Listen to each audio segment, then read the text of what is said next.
প্রিয় দর্শক, তোমরা কেমন আছো? আশা করি ভালো আছো। দেখো, তোমরা যারা আমার চ্যানেলটি সাপোর্ট দাও তাদের অসংখ্য ধন্যবাদ, এবং যারা পরবর্তীতে সাপোর্ট দেবে তাদেরকে অগ্রিম ধন্যবাদ। আমরা সেট ও ফাংশন অধ্যায়ের 2.1-এর 7-এর ক খ করেছি। আজকে আমরা গটা করব। তো কথা না বাড়িয়ে আজকে আমরা তাড়াতাড়ি শুরু করব, এবং আজকে আমরা 2-3টা অঙ্ক সলভ করব। আর তার আগে একটা কথা বলে রাখি, যারা এখনো সাবস্ক্রাইব করো নাই এবং আমার পেজটি ফলো দাও নাই, তাড়াতাড়ি সাবস্ক্রাইব এবং পেজটি ফলো দিয়ে রাখো, চ্যানেলটি সাবস্ক্রাইব করো, তাহলে অবশ্যই উপকৃত হবে। এতটুকু বলার ছিল। তো চলো আজকে আমরা শুরু করব।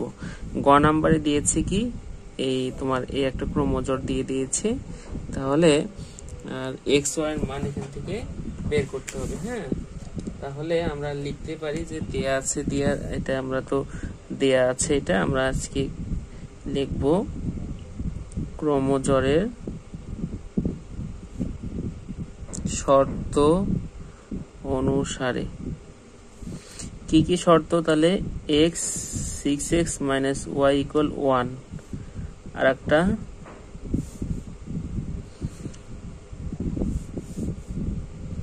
এখান থেকে আমরা একটু কাজ করে নিব। এখান থেকে আমরা হচ্ছে ওয়াইটাকে সেপারেট করে নেব। তাহলে 6x - 1 = y। হ্যাঁ, অর্থাৎ সমীকরণে তুমি যদি চেঞ্জ করতে যাও এই পক্ষ থেকে পক্ষে, তাহলে কি চিহ্নের পরিবর্তন হবে। y প্লাস ছিল, এখানে যে মাইনাস হয়েছে, 1 প্লাস ছিল, এখানে মাইনাস হয়েছে। তাহলে আমরা এখান থেকে লিখতে পারি y = 6x - 1। এটা দিব হচ্ছে 1 নম্বর সমীকরণ। আবার কি আছে, 13 = 3x + 2y। এটাকে যদি আমরা সোজা করে লিখি, 3x + 2y = 13। এটা হচ্ছে 2 নম্বর সমীকরণ। আমরা এখন ওই প্রতিস্থাপন প্রক্রিয়া আমরা করব। এই কারণে y এর মান বের করে নিচ্ছি। প্রতিস্থাপন মানে যে মানটা আমার বের হবে যে সমীকরণ থেকে, সেই মানটা আমার পরের সমীকরণে কি করা, ইনপুট করা। তাহলে 1 নং এর মান 2 নং এ বসাও। তাহলে 3x + 2, আর এখানে y সমান এই যে এটা বসবে, 6x - 1 = 13। এখানে দিবে মান বসিয়ে। তাহলে কি হচ্ছে, এখানে 3x + 12x - 2 = 13। তাহলে এখানে কত হচ্ছে, 15x হচ্ছে, এটা দেখো, এটা যদি ওপাশে নিয়ে যায় তাহলে 13 + 2 হবে। কি হবে, 13 + 2।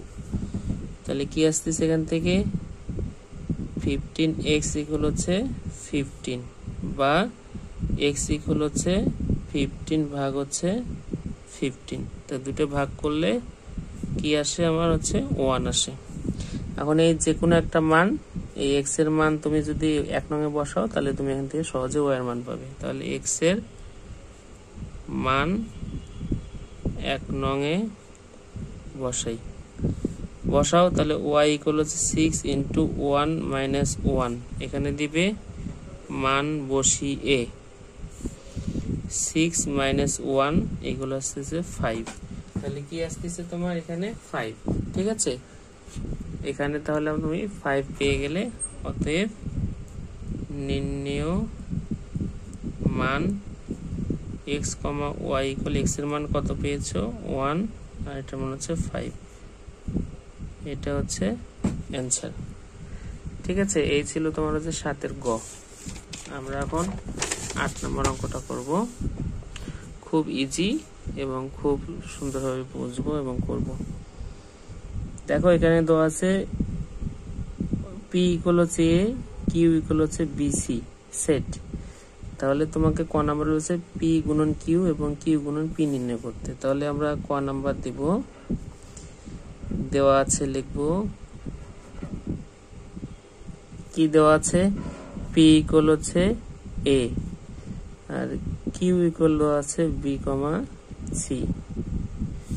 তাহলে প্রথমে তোমাকে বের করতে বলছে কি, যে এটা আর এটা, p × c q, p × q equal কি আসতেছে, তাহলে পি এর মান কি দেওয়া, এ দেওয়া, আর গুণন হচ্ছে কিউ বি কমা সি। যখন তুমি দুইটার মধ্যে ক্রস করবে তখন দেখো এখানে যে উপাদান আছে সেটার সাথে এটা একবার, এটার সাথে এটা একবার, এভাবে করবা। তাহলে এখানে কি আসতেছে, তাহলে এখানে আসতেছে হচ্ছে এ কমা বি আর হচ্ছে এ কমা সি। ঠিক আছে, এটা তোমার হচ্ছে ক্রস গুণন, এ কমা B A comma C.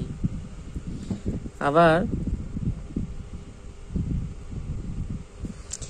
Q comma, sorry এখানে ভুল হলো, কিউ গুণন পি, এই দুটার মধ্যে যদি আমরা করি, কিউ কি, বি কমা সি গুণন হচ্ছে এ, কি আসতেছে তাহলে এখানে এটা দিয়ে এটাকে একবার, এটা দিয়ে এটাকে একবার, তাহলে কি আসতেছে বি কমা এ কমা সি কমা এ, এভাবে করতে হবে। ঠিক আছে, এগুলো কিন্তু খুবই ইজি, তারপর আমরা আরো করলে আরো বুঝতে পারবো। দেখো খ নাম্বার কি বলেছে, যে দেয়া আছে এ ইকুয়াল এত, বি ইকুয়াল এত, সি ইকুয়াল এত হলে এটার মান নির্ণয় করো। তাহলে আমরা এখানে একটু যদি লিখে নেই তাহলে সুবিধা হবে, যে এ ইকুয়াল দেওয়া আছে হচ্ছে 3, 4, 5, বি ইকুয়াল দেওয়া আছে হচ্ছে 4, 5, 6, আর সি ইকুয়াল দেওয়া আছে হচ্ছে এক্স কমা ওয়াই। আমরা অঙ্কের সুবিধার জন্য এখানে লিখে নিলাম। তাহলে আমরা প্রথমে কি মান বের করব, প্রথমে এই যে এইটার মান বের করব। এখন এখানে যদি তোমরা দেয়া আছে লিখতে পারো, এ ইন্টারসেকশন বি, তাহলে এ কত দেওয়া আছে 3, 4, 5, আর ইন্টারসেকশন বি কত দেওয়া আছে 4, 5, 6। এই যে এখানে তুমি যদি লক্ষ্য করো এই মানগুলো লক্ষ্য করলে পাবে। আমি যদি এখানে কি করি, হাইলাইটস করে দিই,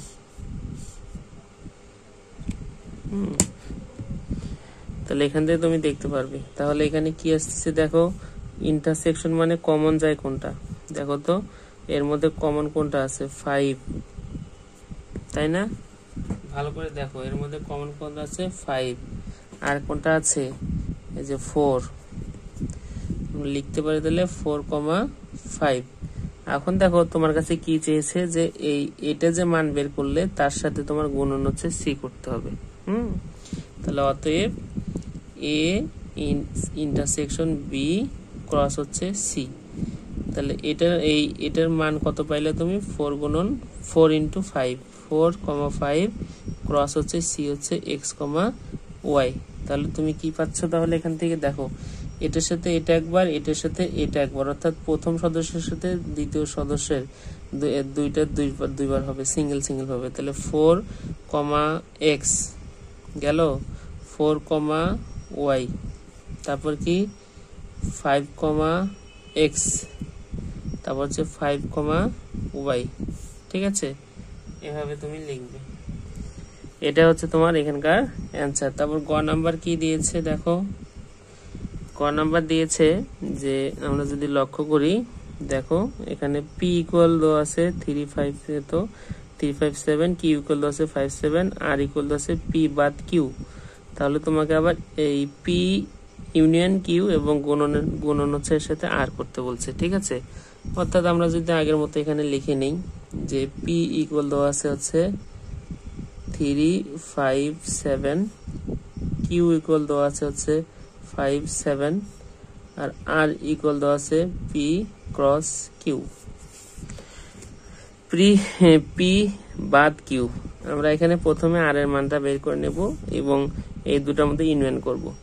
তাহলে পি ইউনিয়ন কিউ কি আসতেছে দেখো তো, 3, 5, 7 ইউনিয়ন 5, 7, এটা মানে কি কমন সহ বাকি সব। তাহলে কমন কি যায় এখানে 5, 7 দুটো কমন যায়, তার মানে প্রথম সেটটাই হবে এখানকার পর্যাপ্ত, মানে হচ্ছে এখানকার অ্যান্সার, মানে হচ্ছে পি ইউনিয়ন কিউ এর। ঠিক আছে, এই 5, 7 এর মধ্যে আছে, তাহলে কমন সহ বাকি সব সদস্য এই ইউনিয়নের মধ্যে থাকবে। এবং আর এর মান কি, পি বাদ কিউ। দেখো পি কত দেওয়া আছে 3, 5, 7, বাদ কিউ কত দেওয়া আছে 5 7, হ্যাঁ কিউ দেওয়া আছে 5 7। আচ্ছা এইখানে আমরা বাদ চিহ্নটা এইভাবে দিব, হ্যাঁ। আচ্ছা এখানে বাদ চিহ্নটা হচ্ছে হবে এইভাবে, ঠিক আছে। আচ্ছা এখন দেখো বাদ মানে কি, বাদ মানে হচ্ছে তোমার হচ্ছে এই সেটের দ্বিতীয় সেটটা প্রথম সেটের সাথে কম্পেয়ার করতে হবে। প্রথম সেটে দ্বিতীয় সেটের যে কয়টা এলিমেন্ট মিল যাবে সেগুলো বাদ দিয়ে প্রথম সেটের যে সদস্য থাকবে সেটাই সেখানকার অ্যান্সার। তাহলে এখানকার অ্যান্সার হলো আমার 3। এখন তোমাকে কি করতে হবে, যে এই এটার সাথে এটা ক্রস করতে হবে, অর্থাৎ পি অতএব পি ইউনিয়ন কিউ ক্রস আর। তাহলে এটা কত আসছে 3 5 7 ক্রস হচ্ছে 3। তাহলে এটা কিন্তু সোজা, এখানে একটা এলিমেন্ট দাও, তাহলে 3 এর সাথে 3, 5 এর সাথে 3, 7 এর সাথে 3। তাহলে আমরা লিখতে পারি 3, 3, 5, 3, তারপর 7, 3। এটা হচ্ছে এখানকার অ্যান্সার। আচ্ছা এই ছিল আজকের হচ্ছে অঙ্ক। তো তোমরা যারা অবশ্যই দেখলে এতক্ষণ, যদি আশা করি তোমরা যদি ঠিক মনোযোগ সহকারে দেখো তোমাদের এগুলো আর সমস্যা থাকবে না। আমরা এইভাবে এগিয়ে যাব, আস্তে আস্তে সলভ করবো। আর যদি ভালো লাগে অবশ্যই বন্ধুদের আমাদের শেয়ার করবে এবং লাইক কমেন্ট দিয়ে পাশে থাকবে, এবং অবশ্যই চ্যানেলটি সাবস্ক্রাইব এবং ফেসবুক পেজটি কি করবে, ফলো দিয়ে রাখবে। ঠিক আছে, সবাই ভালো থাকবে, সবার জন্য শুভকামনা রইল, এতটুকুই বলবো। ঠিক আছে।